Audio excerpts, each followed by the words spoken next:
boa noite. Boa noite. Era muito importante hoje para o Fluminense, jogando em casa, fazer valer o mando de campo, né, para conseguir mais 3 pontos e praticamente afastar esse fantasma do rebaixamento. Mas o Fluminense empatou mais uma vez, são 5 jogos em que o Fluminense não consegue a vitória, e por coincidência, nesses 5 jogos o Fluminense não fez gols. É coincidência ou o Fluminense não venceu porque não está conseguindo encontrar o caminho do gol? O que está faltando para o time chegar às redes e conquistar os pontos, as vitórias que precisa urgentemente, né? Não é coincidência, uma falta de inspiração, de um pouco mais de felicidade, ou de um pouco mais de arriscar as jogadas. Se tem uma cobrança que temos feito, é essa, da equipe do Fluminense, que ronda muito o campo do adversário, a área do adversário. Foi assim contra o Sport, foi assim contra o Vasco, foi assim também no segundo tempo contra o Palmeiras, mas são poucas realmente as finalizações. O futebol, o que vale é o gol, né? E se você não arrisca, não chuta, não vai conseguir vencer jogos. Esse tem sido o nosso problema. Nós, na medida que podemos, a gente treina muito finalização com confronto, cruzamentos, mas não temos tido sucesso, uma inspiração ou um capricho técnico maior para chegar ao gol adversário, e foi realmente um jogo ruim, né? Poucas finalizações, corremos, no meu modo de ver, até um risco de perder o jogo, porque o Ceará veio para defender muito e tem uma velocidade boa no contra-ataque e criou algumas situações perigosas. E é lamentável, era uma oportunidade, né, que perdemos. Nós criamos uma expectativa e mobilizamos muito para conseguir essa vitória. Os jogadores do Fluminense são muito dignos, são muito honrados, eles vão ao limite do esforço físico, da organização para tentar ganhar os jogos, mas a gente esbarra às vezes um pouquinho na parte técnica, na jogada final pelo menos, mas a confiança é a mesma, que vamos chegar a esse objetivo, que tem sido o objetivo desde a nossa chegada, né, de se livrar da parte de baixo, e temos 3 jogos para fazer isso. Vamos aguardar as próximas rodadas. Marcelo, boa noite. A parte técnica, lógico, você já disse, é que sempre faz a diferença, mas qual o tamanho da tua preocupação nesse momento com a parte mental? Por que eu estou te perguntando isso? Porque faltam 3 rodadas, ainda não atingiu aquela pontuação, você já está há muito tempo no futebol, na medida em que as coisas não acontecem, aí notícias ruins fora do campo também surgem, e a pressão aumenta, protesto da torcida. Como é que você está pensando nessa preocupação mental também com o time até o fim desse campeonato? Eu até falei disso lá atrás, 3 rodadas atrás, né, lamentando um ou outro resultado que a gente teve tudo para fazer e não fez. E um clube da grandeza do Fluminense, da camisa que o Fluminense da camisa que o Fluminense tem, né, e da torcida também, sempre gera uma pressão ainda maior, mas é importante também, ao mesmo tempo, passar tranquilidade e confiança aos jogadores, e cobrança também, né? Cobrança no sentido de que a gente possa repetir sempre esse comprometimento, esse esforço, essa entrega de todos, mas com um pouco mais de poder de fogo, um poder de finalização.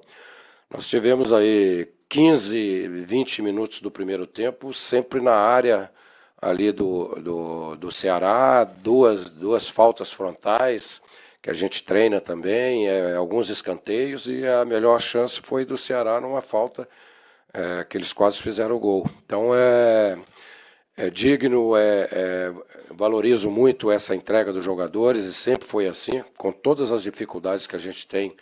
Nós estamos aí vivos nas 2 competições, né, com um objetivo que não deveria ser o objetivo do Fluminense, mas é realmente o que temos agora no Campeonato Brasileiro, de sair lá de baixo, fazer uma vitória ou o ponto necessário para sair e brigar novamente lá pela pontuação ou pela classificação na Sul-Americana. Marcelo, aqui. Você enfatizou na primeira resposta que os jogadores são determinados, estão se empenhando, e na saída de campo o Luciano falou que às vezes alguns protestos das arquibancadas são injustos, que eles não sabem ao certo o que os jogadores estão passando no dia a dia. Queria que você expandisse um pouco esse discurso do Luciano e se pudesse falar como você está conversando com os jogadores para eles abstraírem essa situação delicada que o Fluminense vive no extracampo para focar só dentro do que acontece dentro das quatro linhas. A torcida no meu modo de ver, o maior patrimônio que o clube tem, né? E eles pagam, vêm ao campo e querem sempre que a gente ganhe, que a gente faça uma boa apresentação, ou mesmo se não fizer, no caso hoje, se que a gente pudesse ganhar o jogo. E nós também queremos muito, né? Nós queremos tanto ou muito mais até do que o torcedor, porque trabalhamos no dia a dia intensamente para que isso aconteça. É difícil avaliar a opinião do Luciano. Quando o torcedor está do lado, quando o torcedor está o tempo todo do lado, a nossa possibilidade de chegar à vitória ela é maior. Quando o torcedor ensaia uma vaia a um determinado jogador, isso acaba, às vezes, refletindo em outros jogadores que são jovens, que estão disputando aí a primeira vez o Campeonato Brasileiro, e dá muita força para o adversário também. Mas o torcedor tem o seu limite, ele está sempre procurando nos incentivar aí. E a certeza que a gente tem é que esses jogadores vão doar tudo o tempo todo, até o final. E por mais que a gente esteja lamentando e triste com esse resultado, o discurso agora no vestiário foi muito positivo e tenho certeza que a gente pode sair o mais breve possível. Marcelo, boa noite. Por mais que os jogadores não coloquem a culpa na situação extracampo do Fluminense no desempenho, é inegável, segundo eles, que isso acaba chateando e mexendo com a cabeça de todo mundo. Assim.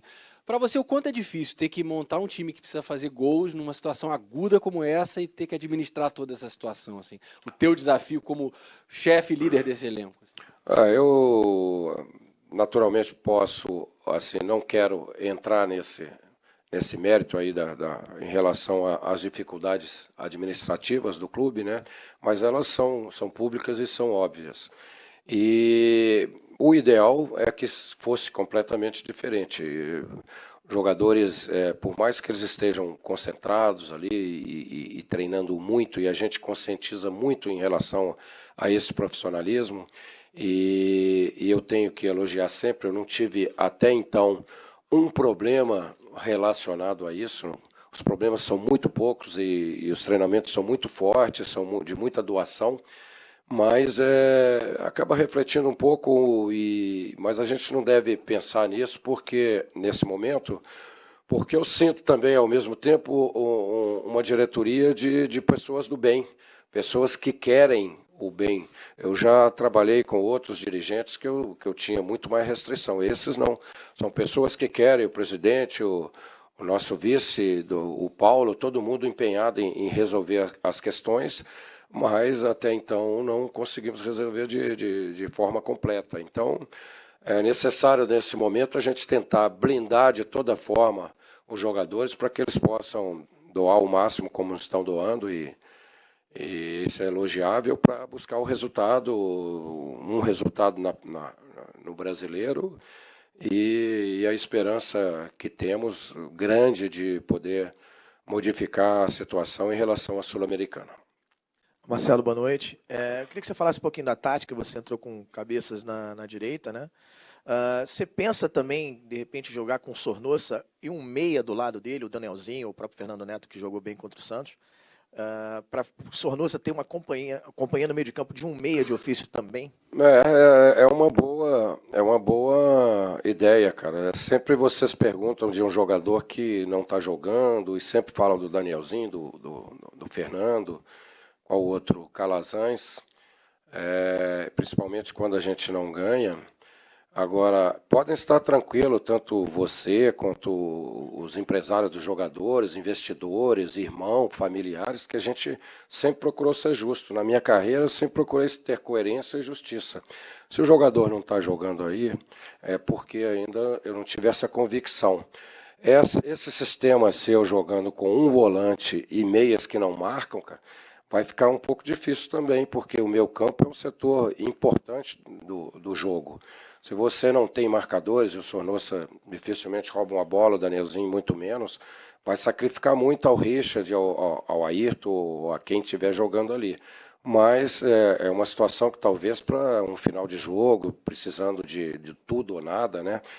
Em relação ao sistema de jogo hoje, nós jogamos com 2 zagueiros e fortalecemos o meio ali com Ayrton e Richa, até que controlaram bem o jogo ali.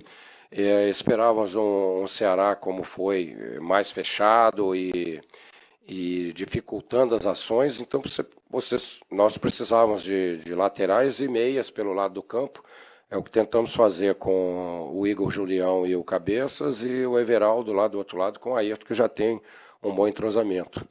E depois tentamos renovar o fôlego do time com o Macula, que vem jogando bem e já treinou algumas vezes muito bem conosco, tem força. Depois o Marquinho, mas não foi o suficiente. Nós temos uma partida com muito esforço físico, muito suor, mas pouco capricho, digamos assim, na parte técnica final. Boa noite, Marcelo.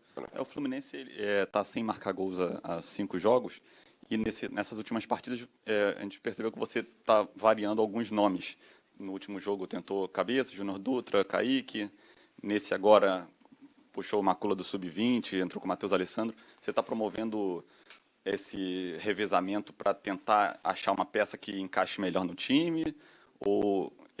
E o que você está pensando em fazer para um Fluminense que precisa fazer 3 gols contra o Atlético Paranaense?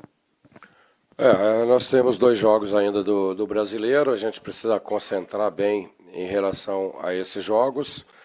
A utilização de jogadores variados é buscando mesmo a solução, né? Buscando avaliar o jogador no treinamento, né? E o Cabeças tem treinado muito bem. Essa semana, esses dias que antecederam esse jogo, da PEN do Matheus Alessandro, foram bons treinamentos, e tentando criar surpresas ou criar situações novas para que a gente possa achar esse caminho do gol. A gente, nesses jogos que não fizemos gols, nós até que rondamos muito a área do adversário, mas com pouco poder de finalização. Na ausência de um centroavante de ofício, ou de um centroavante que esteja em forma e seja da posição, a gente tem utilizado o Luciano, ele vinha fazendo gols, mas teve poucas oportunidades hoje de finalizar também. Precisamos de focar nas 2 partidas do Brasileiro e depois tentar resolver essa questão dos gols que precisamos contra o Atlético Paranaense. Marcelo, aqui mais uma, por favor. O Fluminense joga 2 rodadas seguidas agora, fora de casa, né, onde praticamente ele pode decidir sua sorte, mas tem o último jogo contra o América em casa. O que você projeta para esses 2 jogos fora de casa em termos de pontos? Quanto que você acha que seria... Claro que o ideal seriam 2 vitórias, ou uma pelo menos, mas, por exemplo, 2 empates fora de casa e trazendo o último jogo contra o América para decidir uma vitória, eliminaria qualquer problema, até talvez com esses 2 empates o Fluminense já escaparia? Eu acho que está muito apertado lá embaixo para todo mundo, pelos confrontos que a gente estudou, analisou bem, com 2 pontos daria, né? Seria os 3 pontos de hoje. Se fizéssemos 3 pontos hoje, eu acho que estaríamos mais tranquilos, né, pelas contas que se fazem, pelos confrontos que os adversários, aqueles que estão ali por baixo, têm. Não dá para jogar futebol pelo empate, né? Vou sair querendo empatar com o Bahia, empatar com o Internacional. Nós temos que ter o equilíbrio necessário entre a defesa e o ataque. São 2 jogos importantes e difíceis, mas sempre tentando ganhar o jogo. Agora, se você, em circunstâncias adversas lá fora, tem um empate, pode ser bem-vindo a gente criar uma situação bem própria para o último jogo, sem sabermos nesse momento em que situação estaria o América lá para jogar conosco no último jogo.